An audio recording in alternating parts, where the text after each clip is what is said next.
So I think in the West, Tantra has been sort of boiled down to sexuality, and I think that's unfortunate because Tantra really means a relationship with the world through all of your senses. You know, the expression through sexuality is just a small piece of that. But when we connect with the world through all of our senses, we are making love with the world. So a tantric practice is not about, you know, nirvana or heaven or something out there. It's completely about being inside of your body and connecting with the world through your body, through your eyes, through your taste, through your smell, through your touch, you know, through all of your senses. What's happening in the Western culture is that sexuality is compartmentalized. It's like it's this part of your life. It's not, it doesn't, take all of you. And, people are sexual human beings, even if they go to work and wear the suit, they still sexual human beings. So, and it doesn't have to come out as sexual invitation. It is a source of power. It's a source of creativity. I think a lot of times people think that they're falling in love, and what happens is that really they're having a lot of lust. And they're having a lot of sex, and they're having a lot of enjoyment. But a lot of times that's a projection, like, you're the perfect person for me, I'm the perfect person for you. And then what happens over time is that as you become more intimate and you start to see the other person isn't perfect, they see you're not perfect, but you still care about each other and you still love each other. That's intimacy deepening, and to me that's what love is. Intimacy is about being real and honest with another person.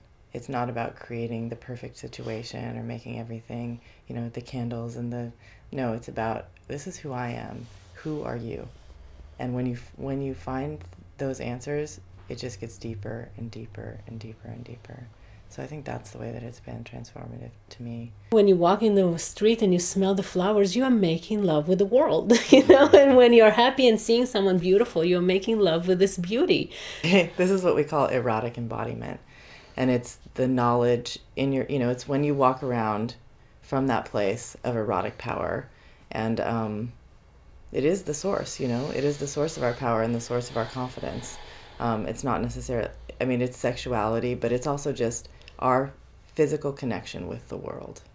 So in the first half of the workshop, we talk a lot about intimacy and communication. So we talk to men. It's a group of 20 men. And we have them practice with some communication exercises, asking about women's desire and talking about their own desires, specifically around sexuality. And then in the second half of the class... Yeah, we also teach them about confidence being in their element and knowing what they want. Yeah, being in their power. And being in their power, yeah. And then in the second half of the class, we have women models who come in, and the men have an opportunity to practice technique. So we teach them hands-on technique, and they get to practice. And technique is?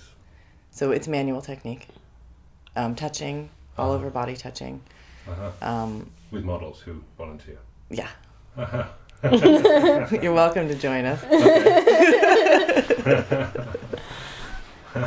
And how do men, is it always men who need to learn intimacy? In the men's class, we talk more about intimacy for men. In the women's class, we talk more about empowerment. A lot of times women aren't able to talk about what they want. Yeah. And so, and a lot of men wish that women could talk about what they want or what they need around sexuality. And so we teach them more kind of empowerment. With the men, we teach more intimacy. But there are definitely women who need help around intimacy too. We see individual clients for sure where that's the case. So, how are they fast learners, men?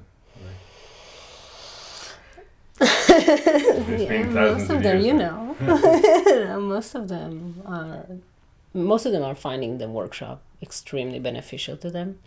And they found, we get emails afterwards, I tried with my partner and I got A+, and I'm so happy. We get really good feedback.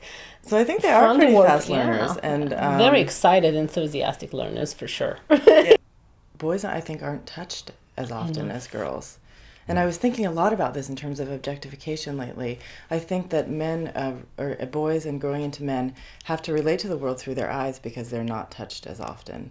And that men who are taught touch are, appreciate women's beauty, but also appreciate physical interaction and intimacy with them at a deeper level. Whereas as boys and men who aren't touched, they lack that. They don't grow into intimate men. And I think that they're always they always feel that lack, but they don't know what it is that they're missing. And so often it's touch. The term that we call in our society masturbation, and it's again very sharp. It's kind of, people here have different connotation when they say masturbation, but what I feel about it is this is the way people learn to make love. This is the way people learn about pleasure and about touch and about what makes them feel good and what makes others feel good, because if this feels good to me, it's probably going to feel good to someone else too. So learning about what makes us feel good is essential to this development of pleasure in our life and being in our bodies. And unfortunately in our society, because sex is so banned, so kids just do it so fast not to be caught, or it's still called down there, or do it in your room. It's okay, do it in your room, but you don't have to do it everywhere. But really encouraging kids to take time with their bodies and to take that time to touch their bodies is essential for erotic education and erotic expansion of their abilities. This is masturbating. If you touch your arm, if you touch your leg, just spend some time every day touching some part of your body so that you stay connected with it.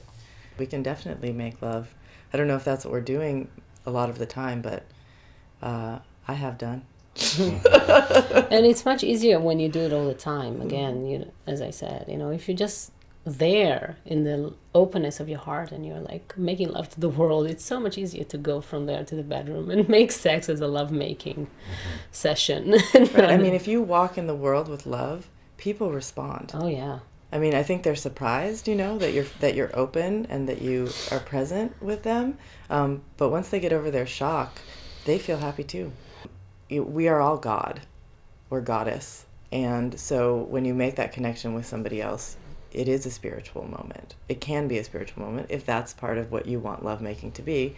Some people, they don't really necessarily bring those things together, and that's fine too.